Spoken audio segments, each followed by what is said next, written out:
Bonsoir à toutes et à tous et merci d'être avec nous dans le programme du soir sur New World Info. Et comme toujours, on commence avec le décryptage de l'actualité. Ce soir, nous allons parler du Burkina Faso. Une question, pourquoi l'opposition n'a pas fait le poids dans la présidentielle? Question que nous posons à notre éditorialiste Mamadou Diouf. Bonsoir Mamadou Diouf. Bonsoir Samuel. La Commission électorale nationale indépendante du Burkina Faso a donné les résultats provisoires de la présidentielle du 22 novembre dernier. Sans surprise, Roch Marc Christian Kaboré arrive en tête du scrutin dès le premier tour avec 57,87% des voix, suivi d'Edi Komboigo qui recueille lui 15,84%. Le chef de file de l'opposition, Zéphirin Diabré, est en troisième position avec 12,46% des voix. Mamadou Diouf, si on prend les voix de tous les candidats, les 12 candidats de l'opposition, ça fait 42,13%.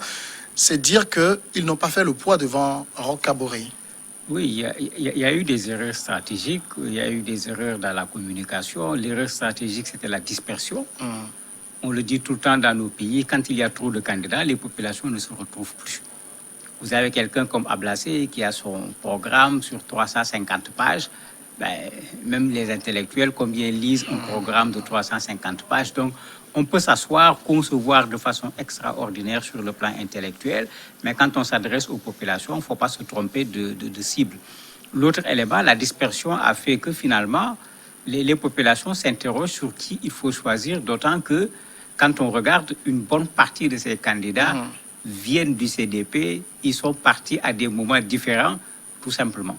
L'autre était déjà là, c'est comme si les gens ont préféré la continuité, la stabilité, parce que quoi qu'on dise, le président Roch est quelqu'un plutôt de humble, qui fait son travail tranquillement, pas trop bavard, pas trop, sauf pendant la campagne où il a lancé des pics, il a répondu, mais de façon générale, il y a un certain retrait, il se met à faire son travail. Il a également, pendant la campagne, mouillé le maillot véritablement, aussi bien du point de vue discours que du point de vue déplacement au niveau du pays. Bon, certains, au niveau de l'opposition, à part le deuxième et le troisième, n'avaient même pas les moyens pour faire le tour du pays et d'organiser des meetings. Certains se sont contentés d'aller voir les populations en faisant du porte-à-porte. Ce n'était pas simplement une stratégie, c'était également un manque de moyens pour pouvoir organiser véritablement des meetings. En même temps, cette élection montre aussi un certain recul de toute l'opposition par rapport à 2015. Mais tout à fait. Quand on regarde, Roch avait gagné les élections de 2015 au premier tour.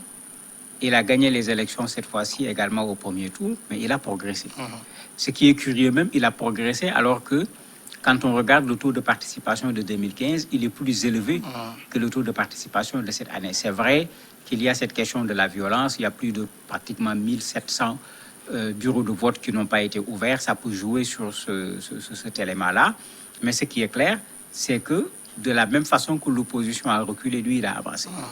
Un des éléments qui peut l'expliquer, c'est que quand vous regardez sur la question du président Blaise Compaoré, de l'ancien président, une bonne partie de l'opposition disent qu'ils viennent. Et on a un peu l'impression qu'on le ramène tout simplement. C'est comme si on passe à perte et profit l'insurrection. Alors que le président Roch a toujours dit, il n'y a pas de problème, tous les gens peuvent revenir, mais celui qui revient, il faut qu'il accepte de répondre à la justice.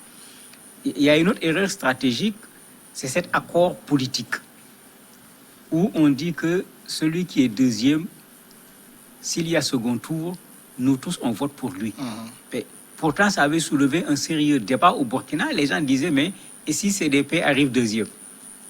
Est-ce que vous allez remettre le CDP au pouvoir juste un mandat après l'insurrection? Les gens n'ont pas écouté et vous avez vu le résultat.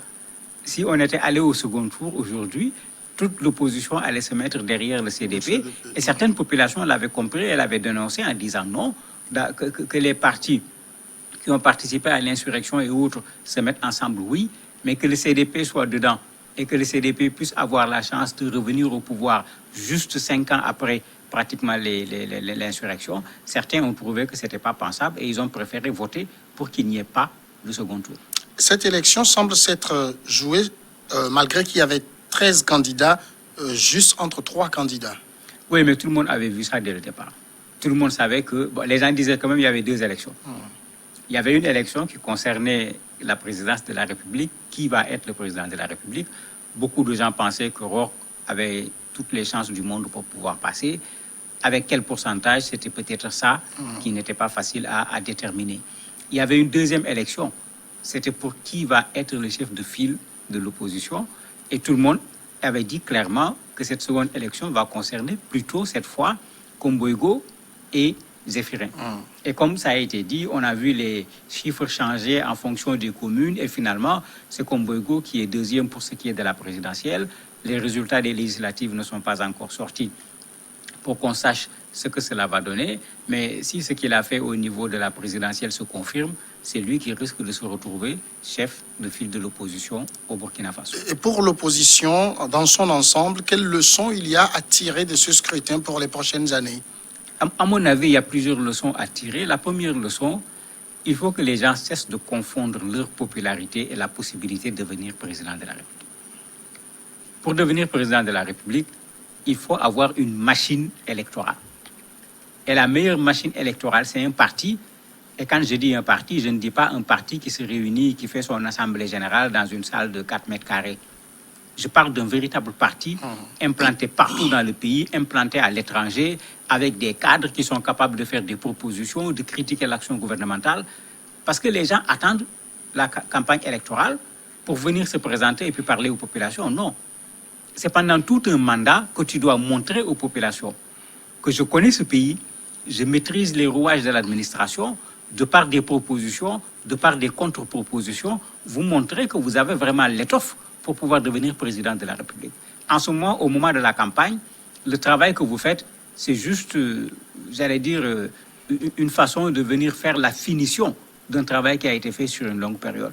Mais on attend au dernier moment, on apparaît subitement, on commence à parler. Si vous faites le test même au niveau des populations, si vous reposez des questions sur certains candidats, mais on ne peut pas dire de qui il s'agit véritablement. Le résultat, c'est 1%, c'est 0,%. Bon, on encombre, à mon avis, les élections pour rien du tout. C'est du gâchis en termes de logistique, c'est du gâchis en termes de bulletins de vote à faire et autres.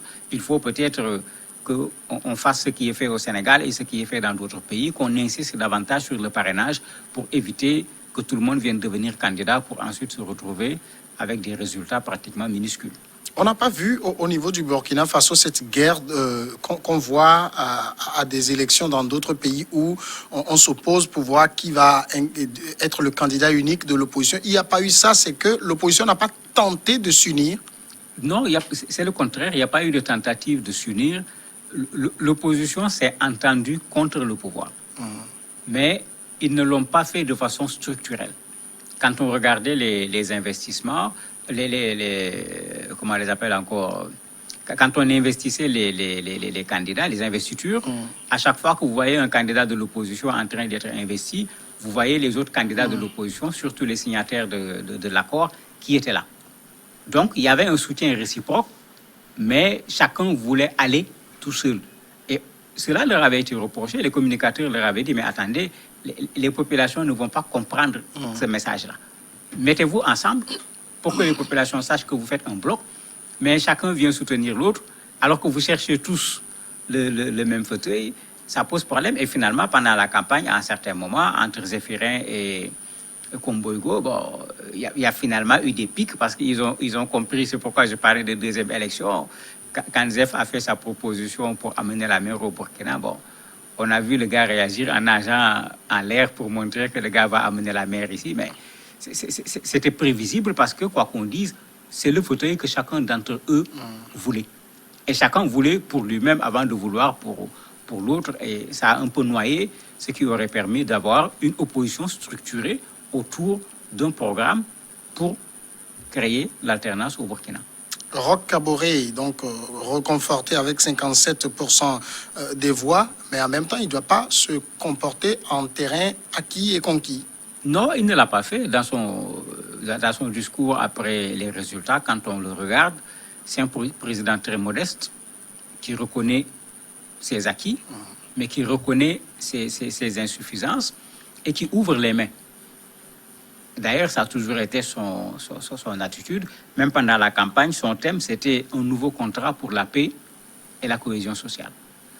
Donc, il ne s'est jamais fermé. Il l'a répété. Il venait de gagner. Il était dans son quartier général.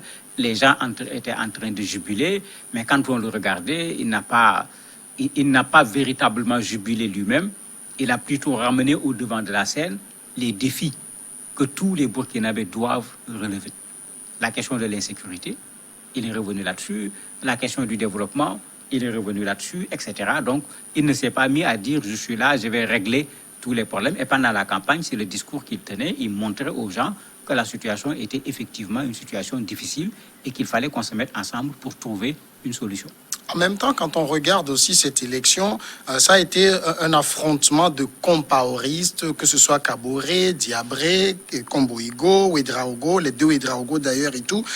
Est-ce que ça ne montre pas qu'il y a beaucoup de difficultés pour de nouvelles figures d'émerger, des gens qui n'ont pas été compaoristes?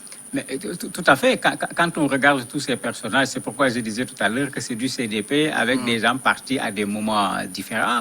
Il y a Noël qui aurait pu faire la différence puisqu'il ne vient pas du CDP, il vient de l'ADF RDA. Mais malheureusement, il avait soutenu Compaoré pour l'article 37 en voulant qu'il puisse avoir un troisième mandat. Et jusqu'à présent, il continue à payer ces pots-là. Les gens, pendant les manifestations, avaient brûlé même la permanence de son parti et autres. Il y a d'autres jeunes quand même qui sont sur l'échiquier politique, mais comme j'ai dit, pour pouvoir venir à ces élections, il y a un parcours qu'il faut avoir. Quand vous regardez Ablassé Ouedraogo, Zéphirin, Roch, tous ces gens que l'on voit le plus, mais c'est des hommes du sérail. Ils ont été ministres des Affaires étrangères, ils ont été premiers ministres, quand on prend le cas de Roch, ministre des infrastructures, ministre des Finances, premier ministre, vice-président de l'Assemblée nationale, plusieurs fois ministre-président de l'Assemblée nationale. Bon, avec cette stature, quand une telle personne est candidate aux élections, on se rend compte que cette personne a l'étoffe. Ablassé, on ne peut pas dire qu'il n'a pas l'étoffe. Zéphirin, c'est la même chose. Komboïgo, même chose. Raison pour laquelle, quand vous regardez au niveau des élections, c'est eux qu'on a vus au devant. C'est comme si c'est à eux que les Burkinabés faisaient plus confiance qu'à des nouveaux venus qui n'ont pas encore fait leur preuve. Et pour ce mandat qui s'ouvre, au niveau de... non, je ne voulais pas parler du mandat, je voulais plutôt parler des résultats des élections législatives. C'est ce qu'il faut attendre maintenant pour savoir comment l'échiquier politique va se redessiner. Oui, puisqu'il faut rappeler que le candidat Roch n'est pas allé aux élections avec le MPP seulement. Il était en coalition avec d'autres partis. Vous avez une URPS de Maître Sankara, par exemple, mais Maître Sankara part seul avec son URPS pour les élections législatives. Donc, les résultats des législatives ne vont pas nécessairement être les mêmes que les résultats au niveau de l'élection présidentielle, sans compter qu'il y avait 80 listes pour les législatives et le type d'élection n'est pas le même. Quelqu'un qui est très populaire dans sa localité peut devenir député, même si son parti n'est même pas connu à l'échelle nationale, puisqu'il y a des listes où, quand tu remportes la zone, tu as le député de la localité. Donc, on s'attend peut-être à ce que les résultats soient différents pour les législatives. Mamadou Diouf, merci d'avoir répondu à nos questions. C'est moi qui vous remercie. Tout de suite, nous passons à la pause et comme on est vendredi, c'est le sport qu'on fait avec l'invité.